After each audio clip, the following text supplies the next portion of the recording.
वज़ीर-ए-आज़म शहबाज शरीफ से ताजिकिस्तान के सदर इमाम अली रहमान की मुलाकात।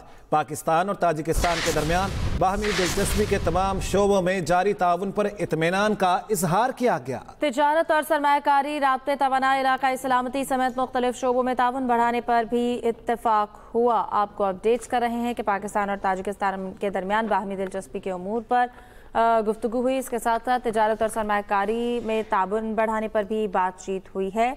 वज़ीर-ए-आज़म शहबाज शरीफ से ताजिकिस्तान के सदर इमाम अली रहमान की मुलाकात। पाकिस्तान और ताजिकिस्तान के दरमियान बाहमी दिलचस्पी के तमाम शोबों में जारी ताउन पर इत्मीनान का इजहार। तिजारत और सरमायाकारी, राब्ते, तवानाई, इलाकाई सलामती समेत मुख्तलिफ शोबों में ताउन बढ़ाने पर इत्तफाक भी हुआ है। कबीरवाला के करीब दरिया रावी और दरिया चिनाब के संगम पर सैलाब में इजाफा जारी है। दर्जनों बस्तियां ज़ेर-ए-आब और फसलें तबाह हो गईं। लोग नकल मकानी करने पर मजबूर हो गए हैं। तफसीलात से आगाह कर रहे हैं वहां पर मौजूद हमारे नुमाइंदे चौधरी शब्बीर चांद। बताइएगा चौधरी शब्बीर, क्या सूरत हाल देख रहे हैं आप? जी बिल्कुल, इस वक्त मैं मौजूद हूँ दरिया रावी और दरिया चिनाब के संगम पर, जहाँ दोनों दरियाओं का पानी जो है जाम होता है।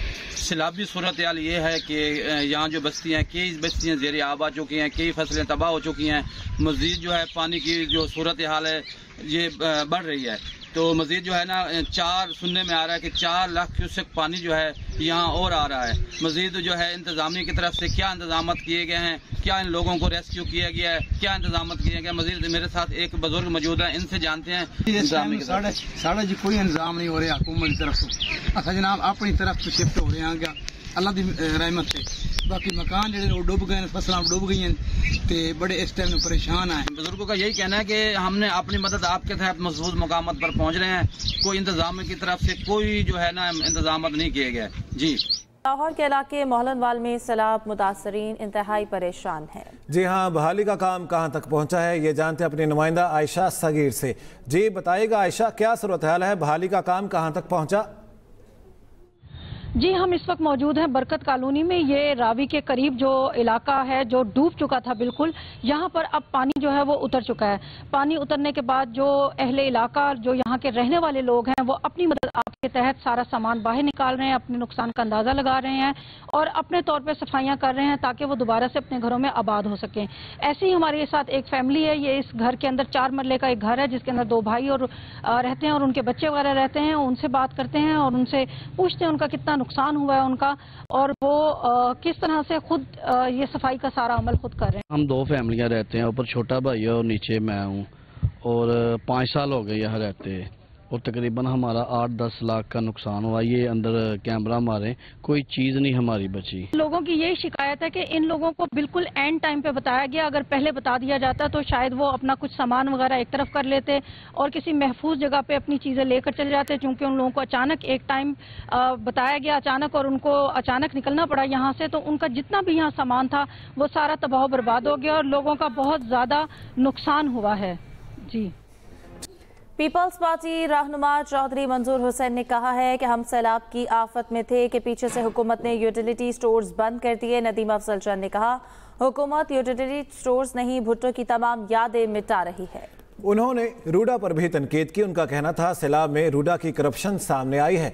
न्यूज़ कॉन्फ्रेंस करते हुए चौधरी मंजूर हुसैन ने कहा हुकूमत पहले इदारे बंद करती है, बाद में सोचती है कि अब क्या करना है। आज यूटिलिटी स्टोर्स की ज़्यादा ज़रूरत थी। सैलाब में लोगों को आटा, घी, दालें दे सकते थे। हुकूमत ने यूटिलिटी स्टोर्स बंद करके आफतज़दा इलाकों पर मजीद आफत ढा दी। नदीम अफजल चंद ने कहा यूटिलिटी स्टोर्स शहीद जुल्फिकार अली भुट्टो ने कायम किए थे। हुकूमत की जानिब से फ्लोर ऑफ द हाउस वादा किया गया था कि यूटिलिटी स्टोर्स बंद नहीं करेंगे, लेकिन अब अचानक यूटिलिटी स्टोर्स बंद कर दिए। उन्होंने रूडा पर भी तनकीद की। उनका कहना था सैलाब में रूडा की करप्शन सामने आई है। रूडा में करप्शन पीटीआई ने शुरू की और नून लीग इसे तहफ़्फ़ुज़ दे रही है। रूडा की वजह से 4 दरियाओं में सैलाब आया।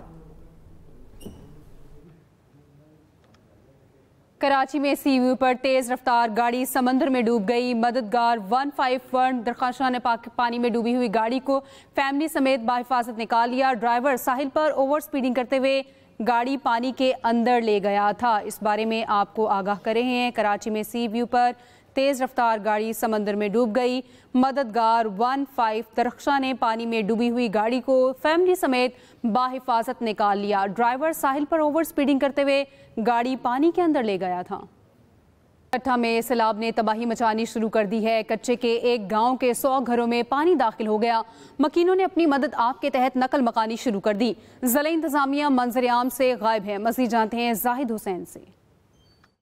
पंजाब में तबाही मचाने के बाद सैलाबी रेला ठट्ठा में दाखिल हो गया है और इस वक्त दूला दरिया पुल पर दरिया सिंध में 2,60,000 क्यूसेक पानी गुजर रहा है। सैलाबी रेले ने कच्चे के इलाके में तबाही मचानी शुरू कर दी है और आसपास के कई गांव को अपनी लपेट में ले लिया है। गांव रमज़ान वल्ला के 100 से ज़ायद घरों में पानी दाखिल हो गया है, जिनके मकीनों ने बड़ी मुश्किल से अपनी मदद आप के तहत करीबी बंदों पर पनाह ली है, जहां वो अपनी रिहाइश के लिए आर्जी कच्ची झोपड़ियां तामीर कर रहे हैं। ज़िला इंतज़ामिया ठट्ठा कहीं नज़र नहीं आ रही। हज़ारों लोग पानी में फंसे हुए हैं और अब तक न रेस्क्यू ऑपरेशन शुरू हुआ है, न ही कोई कैंप लगाए गए हैं। जी बहुत शुक्रिया जाहिद हुसैन। इसके साथ ही न्यूज़ स्टूडियो से अब तक के लिए इतना ही। बाखबर रहने के लिए विजिट कीजिए express.pk। इसके अलावा आप हमें फेसबुक और एक्स पर भी फॉलो कर सकते हैं। देखते रहिए एक्सप्रेस न्यूज़, रखिए खबर पर नजर।